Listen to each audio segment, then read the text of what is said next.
ada satu pribadi yang setia mendampingi dia. Tidak banyak orang yang rela untuk berkorban, menemani kita, mendampingi kita ketika kita menjalani masa sulit. Apakah Bapak Ibu pernah mengalaminya? Ketika gagal, ketika bergumul, ketika sulit, tidak ada teman. Tapi ketika sukses. Shalom, salam sejahtera kami sampaikan untuk Bapak Ibu, saudara-saudari yang diberkati oleh Tuhan Yesus Kristus. Kita hendak mendengarkan firman Tuhan, sabda kebenaran firman Tuhan yang akan menguatkan kita pada hari ini. Oleh karena itu, marilah saudara-saudari, terlebih dahulu kita bersatu dalam doa. Kasih karunia dan damai sejahtera dari Allah Bapa Tuhan kita dan dari anaknya Tuhan Yesus Kristus menyertai kamu sekalian. Amin. Firman Tuhan yang akan kita renungkan pada hari ini tertulis di dalam 2 Timotius 4 ayat 17.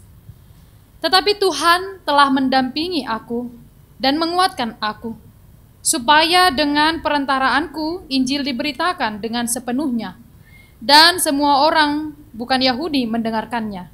Dengan demikian aku lepas dari mulut singa. Demikianlah firman Tuhan. Saudara-saudari yang diberkati oleh Tuhan Yesus Kristus, ada ungkapan yang berkata, teman untuk tertawa ada begitu banyak, tapi ada sedikit teman untuk menangis. Ini menunjukkan bahwa seringkali dalam hubungan pertemanan atau pergaulan kita dengan sekitar, kita lebih banyak memiliki teman ketika kita sedang bahagia, bertepuk tangan ketika kita sedang sukses.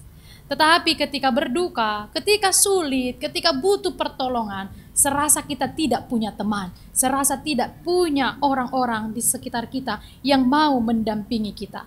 Tidak banyak orang yang rela mendampingi kita menjalani masa-masa sulit. Tidak banyak orang yang rela untuk berkorban, menemani kita, mendampingi kita ketika kita menjalani masa sulit. Apakah Bapak Ibu pernah mengalaminya? Ketika gagal, ketika bergumul, ketika sulit, tidak ada teman. Tapi ketika sukses, ketika diberkati, tiba-tiba banyak orang yang menghormati kita. Paulus menyatakan bahwa ada satu pribadi yang setia mendampingi dia. Bahkan ketika hidupnya sulit sekalipun karena pemberitaan Injil. Karena pemberitaan Injil yang dilakukan, Paulus mengalami begitu banyak cobaan, begitu banyak penderitaan. Kita boleh bandingkan dalam 2 Korintus 11 ayat 22-33. Dan di dalam surat 2 Timotius ini adalah surat terakhir yang ditulisnya sebelum dia masuk ke penjara dan sebelum kematiannya.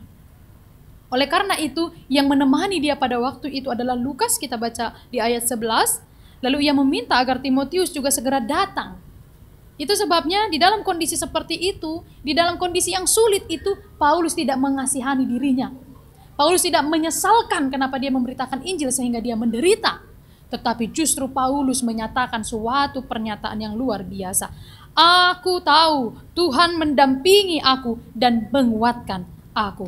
Tuhan mendampingi aku dan menguatkan aku. Ini adalah iman. Maukah saudara-saudari mengatakannya sekarang? Tuhan yang mendampingi aku dan menguatkan aku.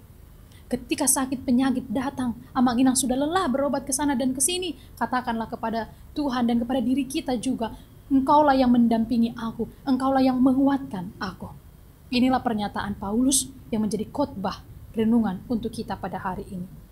Di dalam Ibrani 13 ayat 15 dikatakan, Aku sekali-kali tidak akan membiarkan engkau. Aku sekali-kali tidak akan meninggalkan engkau. Pernahkah kita merasa ditinggalkan oleh Tuhan? Tidak didampingi oleh Tuhan? Tidak ditemani oleh Tuhan? Ada seorang pemuda yang berjalan di tepi pantai. Dia meragukan penyertaan Tuhan. Lalu dia berkata, jika Tuhan memang menjaga aku akan lihat ke belakang, apakah dia ada melalui jejak kaki Tuhan. Lalu dia melihat ke belakang, oh masih ada jejak kaki, itulah jejak kaki Tuhanku. Dia sangat bergembira, dia melanjutkan perjalanannya.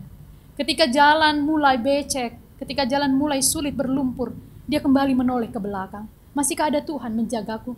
Dia lihat ke belakang, oh ternyata masih ada. Tuhan setia menemaniku. Dia bahagia sekali. Lalu ketika jalan mulai curam, jalan mulai tinggi, jalan mulai sulit, dia menoleh ke belakang dan dia tidak melihat jejak kaki. Hanya ada satu jejak kaki yang dilihatnya, yang dia pikirkan itu adalah jejak kakinya. Lalu dia berkata, Tuhan kau tinggalkan aku. Ketika sulit engkau membiarkan aku. Ketika aku bergumul engkau biarkan aku. Lalu Tuhan berkata, "Hai anakku, jejak kaki yang kau lihat bukan jejak kakimu, itu adalah jejak kakiku. Aku sedang menggendongmu, karena aku tahu engkau tidak sanggup." Saudara-saudari, sering dalam hidup kita merasa Tuhan tinggalkan kita. Tuhan biarkan kita sendiri bergumul. Sesungguhnya tidak. Dia setia mendampingi kita. Dia setia menguatkan kita. Ketika kita sedang sulit menangis, Tuhan setia mendampingi kita dan menguatkan kita. Asalkan kita percaya. Kita patut bersyukur karena kita memiliki Tuhan yang tidak pernah meninggalkan kita. Dimanapun kita berada, Dia selalu ada. Tuhanlah Allah yang maha hadir. Betapa mengagumkan janji Tuhan yang selalu hadir dan penyertaannya sempurna bagi kita. Kemanapun kita berada, Tuhan ada.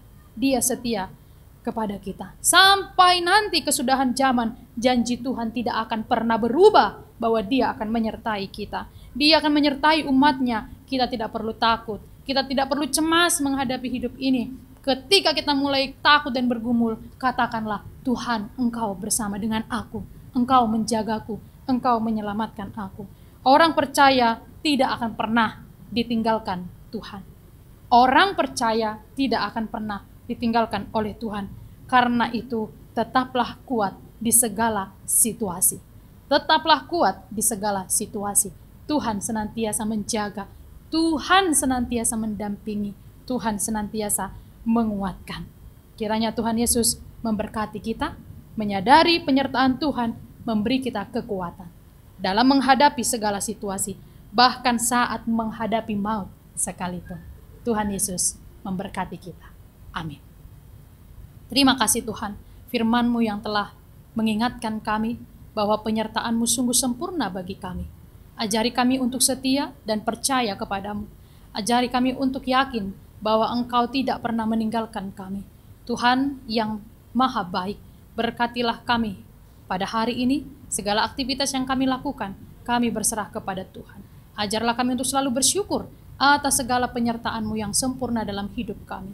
Berkatilah saudara-saudari kami, jika ada yang sakit, sedang bergumul, sedang bersusah hati, Tuhan berikan pertolongan-Mu.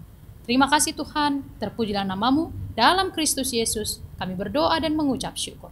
Anugerah dari Tuhan kita Yesus Kristus, kasih setia dari Allah Bapa, dan persekutuan dengan Roh Kudus menyertai kamu sekalian. Amin. Selamat beraktivitas kami sampaikan untuk Bapak Ibu dan saudara-saudari yang dikasihi Tuhan Yesus Kristus. Tetap semangat, Tuhan Yesus kiranya memberkati. Shalom.